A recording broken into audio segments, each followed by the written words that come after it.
All right, I have this Craftsman Front Tine garden tiller that it runs. As you see, it's running rich. Usually that is a sign of your diaphragm either ripped or something like that, and usually it's right here. So I'll be showing you today how to get to this diaphragm. And this is a 5.5 horsepower Briggs Stratton motor. All right, well, the first thing we want to do is we want to take this exhaust off. What's going to help is getting that away from everything. That is the 7/16 socket. There is these tabs right here. You probably need to take a screwdriver and bend straight so you can get these off. Because you don't tighten these very tight because you smash the muffler then. And that should just come sliding out of the motor. As you see, this is what it looks like. We're going to set that to the side. Now that's out of the way. That makes life a little easier. All right, next one to do, there's a screw right here that holds this pipe on right here. We'll go ahead and get that off. You want a flathead screwdriver.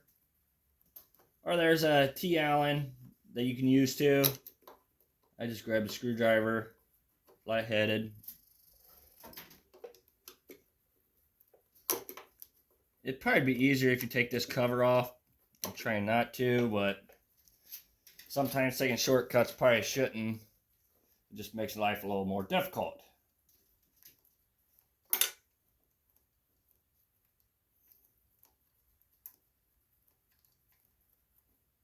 So once you get this bolt off, I didn't think it was like a mile long, but you know, sometimes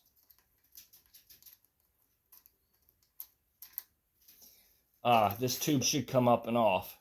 Just don't lose these brackets right here. You need that. And that can be pulled off of there. Just like that.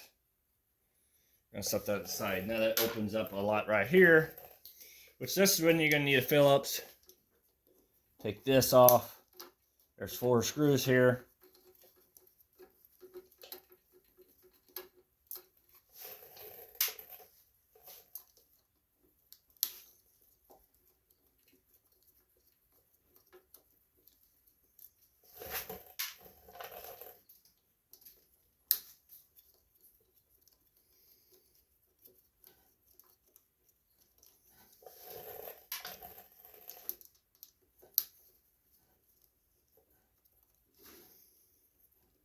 Now there is stuff inside that could fall out, so make sure you don't lose nothing. There's a spring. Just take it out slowly. And you can see the spring's just coming out with it.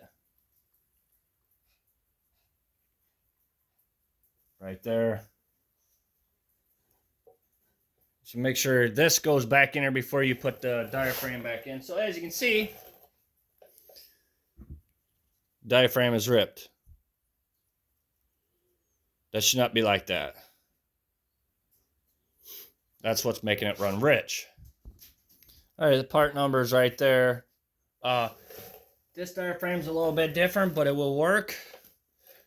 Only thing is different is this hole should be up here, but it's fine. It still will work. So, you know,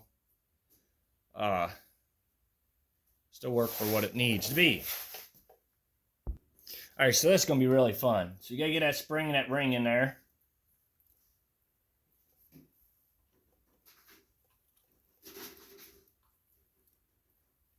Uh-oh, do not lose none of that stuff.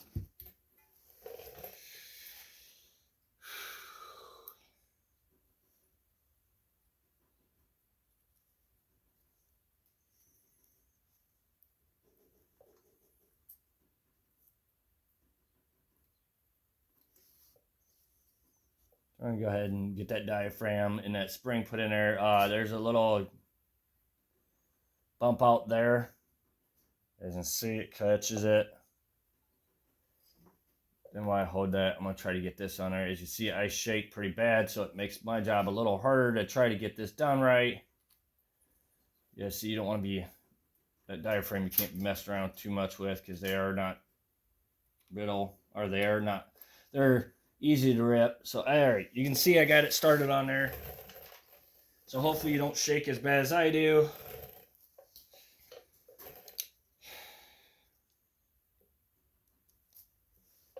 And you want to try to get everything lined up. Now you don't want to start, or you don't want to tighten all these screws down. Or you don't want to tighten that screw down. You want to get them all started first. Make sure all your diaphragm and everything's all in the right place. So make sure it's all lined up, all your holes, which it was. I got lucky enough where everything just fell in place.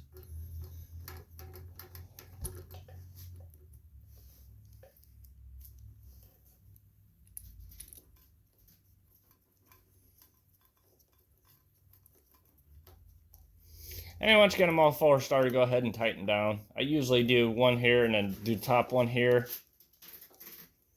I didn't do this one.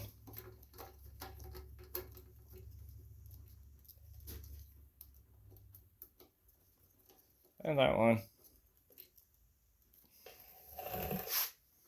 Alright, so now we can go ahead, get our tube put back in this rubber right here. Slide this over here like that. Go ahead and hook that in. This bolt and clamp goes back in, and that's very important. You got to get that bolt back in there. So that's what holds your carburetor in and keeps your gas from splashing out, because there's a hole through that carburetor all the way, or that tank. So make sure you get it started in there straight.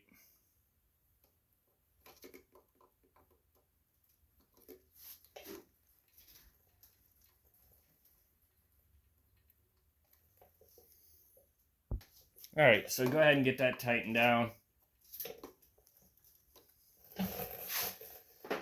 Now we're ready to get our muffler put back on.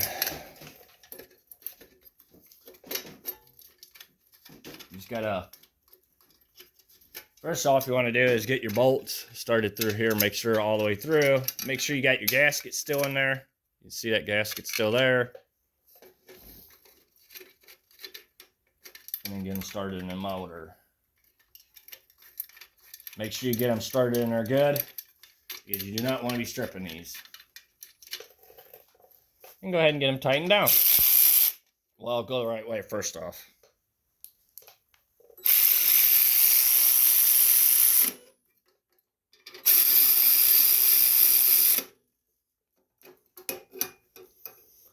And give them a little snug.